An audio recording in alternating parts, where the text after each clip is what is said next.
Bonjour Jean Messia. Bonjour. L'objectif d'avoir un groupe à l'Assemblée nationale pour le Front national, objectif qui était ouvertement exprimé par certains cadres du FN pendant la campagne, ne sera vraisemblablement pas atteint. Est-ce que ça ne fait pas un peu beaucoup de déconvenues à digérer coup sur coup après le score relativement décevant de Marine Le Pen au second tour de l'élection présidentielle ? Écoutez, il y a plusieurs manières de lire les choses. Il y a le verre à moitié plein, le verre à moitié vide. Déconvenu au présidentiel, je ne le pense pas. On a quand même fait un score historiquement haut, rassemblant près de 11 millions d'électeurs. Donc il faudra relativiser. Mais en deçà tout de même de ce qu'elle pouvait espérer, de ce qui était envisagé, y compris par les instituts de sondage. Bien sûr, on peut toujours espérer davantage. On était quand même dans un contexte où nous avions la quasi-totalité des médias contre nous, toutes les puissances d'argent contre nous, et a fortiori pour Macron. Donc, donc voilà, on ne va pas revenir là-dessus. Pour les élections législatives, effectivement, on aura la réponse dimanche. Je pense que le taux d'abstention énorme a beaucoup joué, notamment dans un département où se trouve ma circonscription, dans l'Aisne, où ce territoire nous est traditionnellement favorable. Évidemment, l'abstention joue contre nous. Voilà. Alors justement, puisque vous parlez de l'abstention, la participation, l'électorat du Front national est traditionnellement celui qui se mobilise le plus. Or, pour ces législatives, c'est celui qui s'est le moins mobilisé. Comment vous l'expliquez, ça ?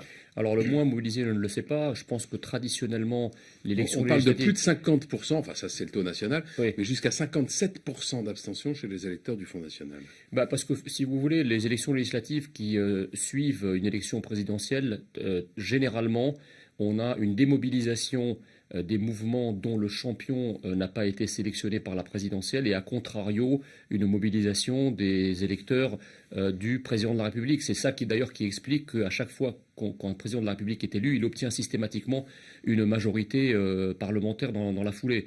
Donc je pense qu'il y a aussi une démobilisation, un espèce de ras-le-bol aussi à cause de la multiplicité des derniers scrutins.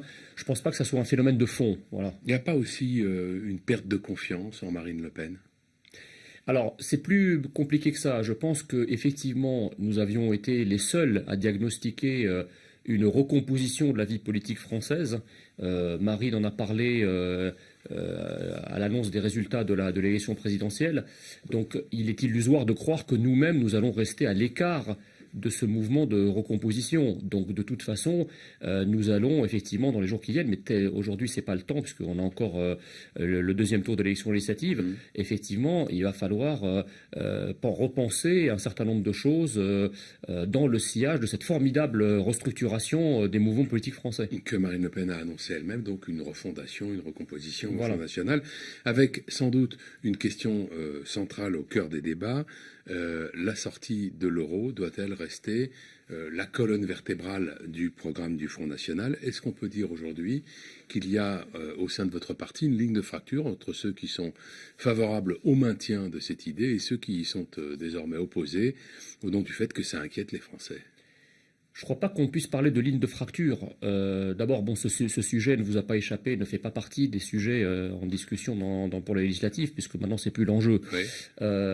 Maintenant, si vous voulez, si je dois vous répondre un peu dans l'absolu, il y a deux défis qui menacent la France. Le défi, effectivement, migratoire, par cette immigration massive, non contrôlée, qui se traduit par des menaces identitaires dans les zones où cette immigration est majoritaire. On l'a vu à la Chapelle-Pajol.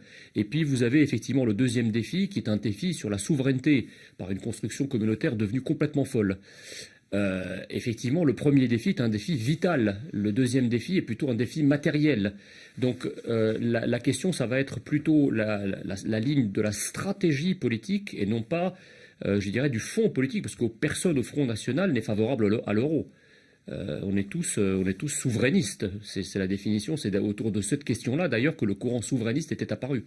Oui, Florian Philippot, qui évoque la possibilité de quitter le parti si cette idée de sortir de l'euro n'était plus conservée au cœur du programme. Est-ce que ça n'annonce pas, ça, quand même, le début d'une scission ? Écoutez, non, je crois pas. Enfin, je crois qu'il y a les médias, la caisse de résonance médiatique exagère beaucoup les différences, qui n'est que discussion, comme chaque parti politique. Nous avons des discussions en interne sur la ligne stratégique. Florian Philippot est vice-président du parti en charge de la stratégie. Il est parfaitement normal qu'il pose des questions et qu'il mette des jalons dans sa stratégie. Tout ça, encore une fois, sera discuté après les législatives et c'est au final Marine Le Pen qui tranchera de la ligne politique du parti. Si cette question de l'euro était remise en cause, vous disiez il y a quelques instants qu'il y avait deux défis, le défi migratoire et le défi communautaire, c'est-à-dire l'Union européenne. Si les questions européennes sont mises de côté et que le Front National se concentre de nouveau sur les questions migratoires, est-ce qu'il n'y a pas un risque de rediabolisation du FN ? Non, parce que je crois que nos concitoyens aujourd'hui, pourquoi en fait la question migratoire elle est si sensible? C'est parce qu'au fond, nos concitoyens la vivent au jour le jour. Donc c'est très facile de parler à nos concitoyens de choses qu'ils voient, qu'ils ressentent, dont ils voient effectivement la traduction immédiate sur leur vie quotidienne.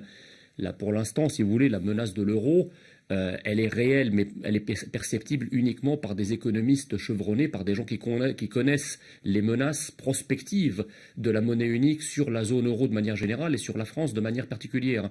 Il y a moyen de parler des questions migratoires avec, en employant un patriotisme généreux. On n'est pas obligé d'avoir un patriotisme à front de taureau pour parler de ces questions-là. Enfin, c'est quelque chose qui relève du débat comme tout autre problème. Il n'y a pas de débat interdit chez nous et il ne devrait pas y avoir de débat interdit en France. Que resterait-il du programme économique du Front National si vous abandonniez la sortie de l'euro ? Mais écoutez, ça n'a rien à voir. L'euro est une monnaie. Donc c'est quand même un des éléments importants du programme économique. C'est un des éléments importants, mais ce n'est pas le seul. Et en tout état de cause, je ne crois pas que la monnaie, l'euro, soit la colonne vertébrale de tout le programme économique. C'était un morceau important, mais le programme économique garde sa cohérence indépendamment de l'euro. Est-ce que Marine Le Pen est l'avenir du Front National ? Bien sûr. Vous n'avez aucun doute à ce sujet ? Non. Vous ne pensez pas que le moment de la refondation va aussi poser des questions autour du leadership ? Mais écoutez, pourquoi voulez-vous qu'on pose des questions autour du leadership ? Je veux dire, on n'est pas le premier parti, et Marine Le Pen n'est pas la première responsable politique à avoir tenté à 2 reprises, 3 reprises de conquérir le pouvoir. Je veux dire, ça a été le cas de Jacques Chirac, c'était le cas de Mitterrand, il y en a pour certains, ça a pris 25 ans. Donc c'est pas parce qu'on a eu un échec à une élection présidentielle qu'il faut tout casser. Merci Jean Messia. Merci à vous. Bonne journée. Merci.